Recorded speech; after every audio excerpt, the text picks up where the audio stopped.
Wahai orang-orang yang beriman, diwajibkan atas kalian berpuasa sebagaimana telah diwajibkannya. Ketika hal-hal seperti ini kita bawa dalam kehidupan sehari-hari, maka yakinkan dan pastikan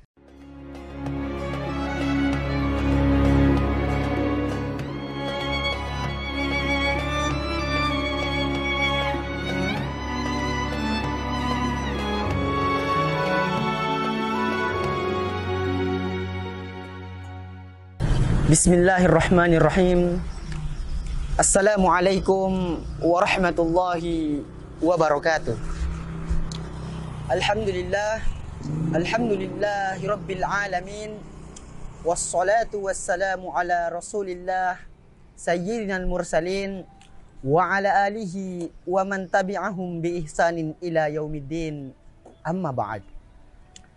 Pertama-tama, marilah kita memanjatkan rasa puja dan puji syukur atas kehadirat Allah Subhanahu wa Ta'ala.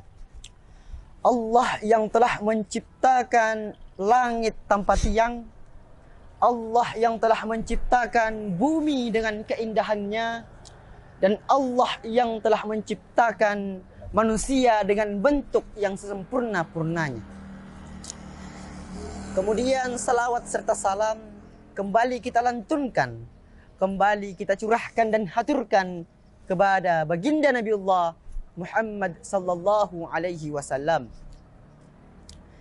Beliaulah nabi sekaligus rasul yang telah merintis umatnya mulai dari zaman jahiliyah menuju zaman Islamiyah. Baik saudara-saudara sekalian beserta para pemirsa yang sama berbahagia, alhamdulillah adalah kata yang pantas untuk kita ucapkan pada kesempatan kali ini, di mana tiada kata yang pantas untuk kita keluarkan daripada bibir kita ini melainkan ucapan alhamdulillahirabbil alamin. Mengapa?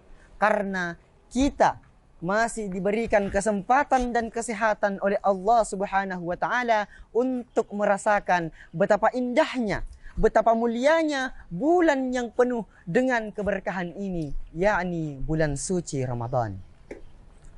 Pada bulan suci Ramadan ini, kita sebagai umat muslim, umat Allah atau umat Rasulullah SAW tentunya mempunyai kewajiban untuk melaksanakan ibadah puasa.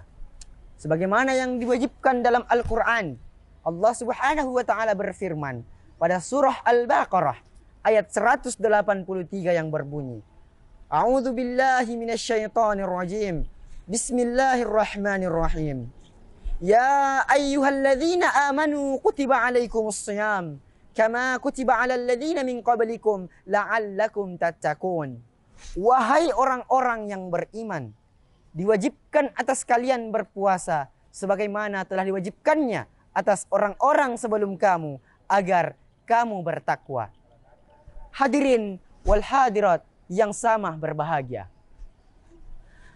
ada hal yang harus kita garis bawahi dan ada hal yang perlu untuk kita fahami, bahwasanya tujuan daripada dilaksanakannya ibadah puasa adalah untuk mencapai yang namanya derajat ketakwaan. Pertanyaannya kali ini adalah, apa itu takwa? Ma huwa takwa? Takwa menurut Imam Al-Ghazali adalah imtithalu awamirillah wajtanibu nawahihi. Imtithali awamirillah wajtanibu nawahihi, melaksanakan apa yang diperintahkan oleh Allah Subhanahu wa Ta'ala dan menjauhi apa yang dilarang Allah Subhanahu wa Ta'ala. Sehingga Syekh Ahmad Al-Mustafa Al-Maraghi dalam kitab tafsirnya mengatakan, ma'i'dadus sawma littaqwa, apa yang dipersiapkan puasa untuk mencapai derajat ketakwaan ini. Yang pertama yang disiapkan oleh puasa untuk mencapai derajat ketakwaan ini adalah puasa melatih kejujuran. Ketakwaan membutuhkan yang namanya konsistensi. Rasulullah SAW bersabda dalam hadis yang diriwayatkan oleh At-Tirmizi, Ittaqillaha haitsu ma kunta. Bertakwalah dimanapun kamu berada. Bukan berarti ketika kita sedang berada pada keadaan sendirian, kita malah suka-suka. Bukan berarti ketika kita berada pada keadaan sendirian, kita malah seenaknya. Pada saat berada dalam keadaan ramai atau bersama dengan teman-teman, kita munafik. Tidak seperti itu. Maksudnya adalah bertakwalah dalam keadaan apapun, dimanapun dan kapanpun, suka maupun duka. Ramai ataupun sepi, kita senantiasa dituntut oleh Allah untuk apa? Untuk menjaga ketakwaan kita.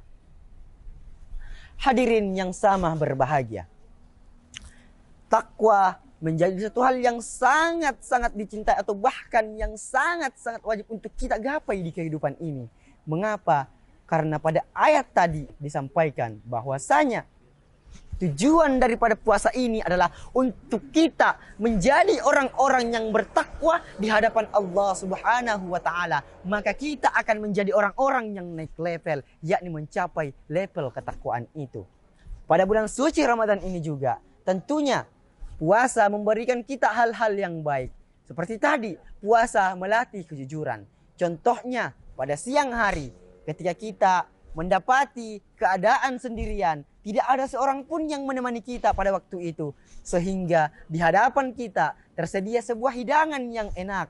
Tersedia bakso bersama dengan es teh. Pertanyaannya adalah, apakah kita akan menyantap santapan tersebut?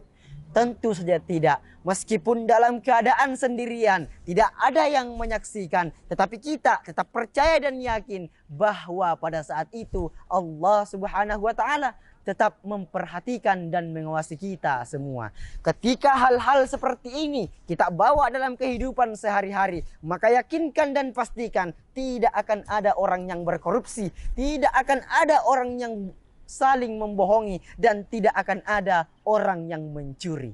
Hadirin yang sama berbahagia. Adapun yang kedua, yang bisa diberikan puasa untuk kita mencapai derajat ketakwaan adalah puasa mengajarkan kita mempersempit ruang setan.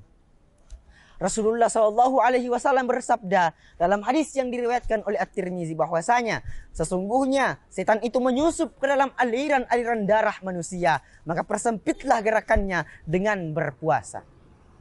Dapat kita artikan bahwasanya orang-orang yang berpuasa secara tidak langsung mereka mempersempit gerakan setan untuk melakukan kemaksiatan. Mereka mempersempit gerakan setan untuk apa? Untuk mereka menggoda kita, mengarahkan kita kepada kemaksiatan. Begitupun sebaliknya, ketika kita menjadi orang-orang yang tidak berpuasa, tidak melaksanakan ibadah puasa, maka kita secara tidak langsung memberikan peluang kepada setan untuk mencetak gol kesesatan. Kemudian poin yang ketiga adalah puasa mengajarkan kepekaan sosial.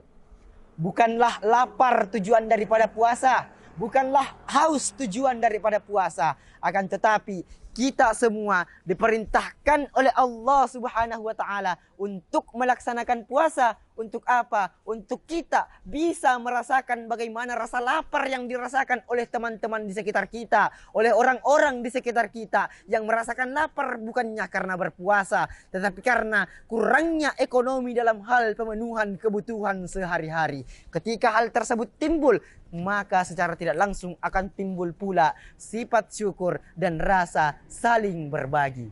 Hadirin dan para pemirsa yang sama berbahagia. Akhirnya tibalah kita pada kesimpulan. Kesimpulan yang dapat saya sampaikan pada kesempatan yang berbahagia ini adalah, janganlah sekali-kali kita mengesampingkan amalan-amalan khusus yang dimana amalan itu hanya ada pada bulan suci Ramadan, tidak terdapat pada bulan-bulan lainnya. Contohnya puasa, melaksanakan sholat tarawih, dan amalan-amalan lainnya. Marilah kita memperbanyak amalan tersebut. Agar apa? Agar misi kita di bulan suci Ramadan ini tercapai, yakni bisa mencapai yang namanya derajat ketakwaan Allah Subhanahu wa taala. Baik, mungkin hanya ini saja yang sempat saya sampaikan. Kurang dan lebihnya mohon dimaafkan. Saya akhiri dengan ucapan, Tarare di Allah tamatindo di boy nga pikir atuan na pabanua wa ma taufikuna illa billah summa wassalamu alaikum warahmatullahi wabarakatuh.